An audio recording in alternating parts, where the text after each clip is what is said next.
Tim Santoni here, and welcome to the Santoni Spotlight. Today I have the pleasure of being joined by Joan Smith. Thank you so much for joining us. Before we get started, maybe just tell us a little about yourself and your practice before we get into the deep questions. Okay, great. My name is Joan Smith. My business is Leadership Consultants International. I've had my business 23 years. I'm a business coach, so I am committed to working with people on a one-on-one basis. I also work with large corporations like the United States Postal Service or the Catholic Church or Fidelity National Title. So I've had a lot of experience with lots of different people, and I really love what I do. I love people, and this is my thing. Great. Yeah. So for those that maybe have maybe an interesting take on what a business coach is, maybe you define it for those people that may have a predetermined notion as to what it is. So in your view, what is it? What is a business coach? Okay, good. Well, I think a business coach is someone who goes into a business and empowers people in their work. So it's not about tips. It's not about, well, do these 5 things and everything will be wonderful. It never works out that way. I am focused on leadership and working with people who want to bring forth leadership and take their business to another whole level. Some people don't do that. And there are people who we might call mentors, and then there's people we might call trainers, and then there's people we call coaches. And I consider myself a coach. And there's a whole thing happening right now that's called life coach, which is not what I am. I mean, obviously the work I do empowers people in their life. It happens all the time. Right. But I think that's kind of in a different realm completely. So, and training is different in that there's a set manual, and we're going to train you on how to be a safety person, or we're going to train you on something in particular, like sales training. And I think that's different than coaching. Sure. So that's kind of that's a good explanation, because I think that sometimes people are confused as to what that means. Is that just give me some tips and tricks? Is it going to change my life? Is it going to do things all differently? But that's great. Yeah. So oftentimes people are probably apprehensive or not even aware of the fact that they may need a coach in their business or in their operation or in their organization or in their whether it's a nonprofit. So what are some maybe give our viewers a sense of what are the kind of triggers? What things arise where they're like, oh, maybe I needed to have Joan talk to my organization or talk to some leaders in my company? Well, here's an example. Sometimes people get promoted, and so they're now in middle management, and they were really good at what they did, but they don't know how to manage people at all. And so the executives of the company will call me and say, would you coach the middle management? We have 15 people in middle management, and they don't know how to work with other people. They don't even reply to emails in a prompt way. So I'll go in and do like a 2-day seminar and then a 6-month follow-up program, because I want what I do to stick with people. I don't want it to be some entertaining, interesting thing. I want it to be real, live empowerment. My work is really about transformation. I'm committed that people are transformed out of the coaching, and in that they end up doing things you would have never thought possible. That becomes very creative and innovative, and that's where people get really excited about coming to work instead of just going through the motions. So I'll get calls about that. I'll also get a call from someone who's in sales, for instance, and their sales are not going very well, or they're okay, and they'll say, Joan, you say that you produce unprecedented breakthrough results. I go, yes. They go, I want that. I go, okay, are you willing for me to coach you? A coach is you got to have your shoes on and tied and be ready to take another lap with coaching. You can't go, well, I don't feel like that today. I feel like skipping, not running. So when an organization brings you in, or in a situation where a business says, hey, I really want to work with those leaders, obviously the first step is probably to build a relationship and trust with them. So they're bringing this person in, what does she know, kind of thing. So maybe give us some tips or tricks or things that you do initially to kind of build that kind of rapport and trust, so that they will start running along with you and kind of doing what you best. That's a good question.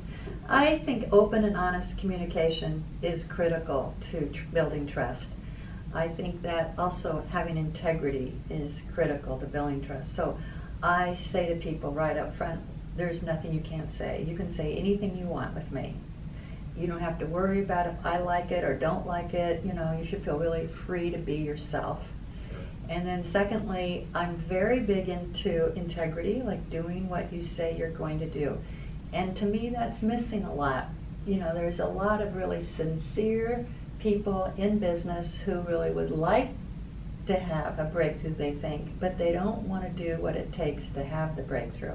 So that's really where integrity comes in. You have to be a man or woman of your word. And I tell them up front, I'm intense, okay? So, if you really want to do this, we'll do it, and we'll do it all out. And then they go, okay, we want that. And I go, great. And I have a lot of empathy and compassion for people, but at the same time, I want them to know we really do want to go to Wimbledon. We're not here to just play tennis at the local park. Sure, sure. So, when you're working with those kind of middle managers and leaders and you talk to them about, how to respond, reply, communicate, how to build integrity, do you find that, is that something that they're like, oh my gosh, I had no idea that the self-awareness factor? Yes, exactly, Tim. So, and when they do, when they're aware of it, is that kind of the first step? But I think that to some people that's second nature, and like say if they're going into a management position, they don't even realize that they're degrading that integrity, degrading their relationships. Is that what That's exactly right. And so as you build that stuff up and you're working with an organization or with an individual, how is it that you help them measure or evaluate progress? Because this is something kind of intangible, right? It's true. I have people say straight out, what are they getting? So, for instance, someone said to me recently, I got my confidence back. Now, there's no measure for that. You don't have a measurement for that? No test? No test, no little. So, when I hear that, and then they tell other people, I got my confidence back. Or they'll say, I'm able to express myself.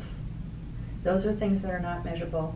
And, we might call those the soft skills or whatever, but when people have those, that's when they start working in a way that the executive who hired me never thought was possible for that person. I've had people who are extremely successful who come to coaching. I've had architects. I've had mentioned salespeople or organizations. They're smart, intelligent, effective people. So why are they coming? Because they know there's a place that they want to get to that they're not doing on their own.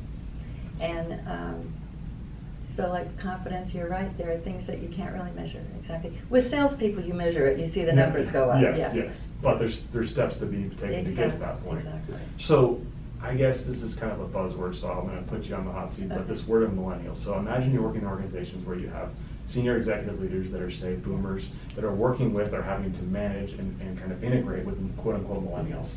And I think there's a stigma. So what is your kind of experience with that? Maybe give us an example of, hey, someone comes to me and said, hey, I can't work with millennials, I don't understand them, and how you would, dealt with that, or the conversations you've had around that. Okay. Well, that's a really good question. I think people are people, and we're whatever age we are, But one of the big things we all do is that we listen to this little conversation between our ears that we don't tell anybody about, right? He's a millennial or whatever, so that means he is X. It's not necessarily true, but we start buying into this little conversation between our ears. So instead of saying to the millennial, I'm going to use an example, a real life example. I had a client, he is in his 50s, and he had this person who was, just an hourly person, and she came late on Mondays, every Monday. And he's like, this is really bothering me. And he didn't want to fire her, but he wanted the person there on Monday morning. So I said, why don't you start asking her questions? Just pick any questions, like what was your weekend like? Did anything happen unusual? And he started doing that, and he started talking to her about having integrity. Well, she started coming every single Monday on time. He was beside himself. He didn't really know what questions to ask. I didn't have a set of questions, but he knew that he was committed to her. And with that, that person started to show up as responsible. So sometimes people have this, I'm going to call it listening between your ears, called, like a millennial isn't responsible. Not necessarily true, but it could be true. But a 50-year-old could not be responsible. Right. Just because they're 50 or 60 or 70 doesn't mean they're responsible or they have integrity either. But it's amazing what stories we tell ourselves, right? Exactly. And we believe them, right? It becomes truth. You got it exactly. I can't, they can't, we won't. There's all these different points. Yep. No, that's awesome. Exactly. So, I imagine you work with a variety of clients. You're very passionate about this, been doing it for over 20 years. Maybe give our viewers a sense of a recent example where there's a result of an outcome that was transformational for the client or for yourself. That was a kind of a breakthrough that you'd be willing to share, obviously, protecting those involved maybe. Yeah. Well, I had a client who called me up. He's an inventor, and he's a very smart guy. And I wouldn't call him a really good manager or leader. And he had a small company, but it was taking off, and his big client was the government. So that was great for him. And he called me, he said, Joan, there's a mutiny going on. I mean, he was like so concerned that everyone was going to flee. And, you know, I think that the coaching really worked for him, and he became much more centered, much more, and this man is in his 50s, much more responsible for seeing how it occurred for other people out here. Sometimes we're just so wrapped up in our own thing that we don't see how it is for others. Well, his business took off. He got a huge client, and I think that that's an example of how the coaching works. You know, sometimes you can't see how it's going to work when someone signs a contract, but when they stick to it, you know, and he did. I think his contract with me was like 7 or 8 months. Big things can happen, and I don't know if I've answered your question exactly, but that's an example. Yeah, that's a good example of someone who's kind of overcoming this mental block, yes, and trying to kind of staying with them and saying, stay the course, yes, you're going to get there. But I think that people, sometimes it's the idea that no matter who they're working with, a coach or a trainer or whatever, that sometimes the results are instant. Yes. And I think that's a great example of showing that, you know, it's about looking inward and saying, look, I'm skilled, you're professional, you're going to do this, but you got to stay the course. You got to keep putting one foot in front of the other and keep going, and things will work out. Yeah. Sometimes people need that reassurance, yes, that they're doing the right thing, and that really that those things going on around them, again, the voices in their head are not. It's not going to play out true, yes, in real life, yes, but they're not looking at it through the right lens. So yes, that's an interesting example. You know, one of the things also with this, I think, is that people get afraid. Yes. There's a lot of change going on in the world right now. There's a lot of reorgs. There's all this stuff that happens, and people get afraid. Am I going to have my job? And they don't realize that they actually can have anything they want. We are very fortunate in that we have freedom here. We could create our own business. We could change businesses. Right. A lot of times with the millennials, they think, oh, they'll just be here for a year or two and then they're going to leave. Not necessarily. Right. So I don't think Google has that problem, or some of the other, you know what I'm saying? People love working there, right, last I heard. Right. Yeah, it's interesting how the fear is the driver of that. Yeah. The fear of losing someone, the fear of asking the question why you're late, or even engaging with them to the point where they'll open to share, or the fear of, you know, the unknown, and exactly, and they're living by that. Like, I'm not communicating effectively, so I'll stop communicating. I'm yes, not going to have meetings because I'm bad at meetings, exactly, right? And that really, you know, creates these barriers. So. That's exactly right. Awesome. Well, Joan, before we let you go, we're going to put you on the hot seat, put you in the lightning round, ask you a couple personal questions, okay, and we'll go from there. So, thank you. First off, coffee or tea? Coffee. Coffee. Black? No. No. Everything in it? Half and half. Half and half. There we go. Best movie you've seen in the last 12 months? Ooh. What was that movie I just saw on the plane last week? Date Night. Date Night. It was hilarious. Oh my gosh. Date Night. There you go. What's your favorite app? Right now, the weather app. The weather app. It is so hot. Yes. And I was in New York, and I was like, when is this going to cool down? It didn't. You left, right? It was bad.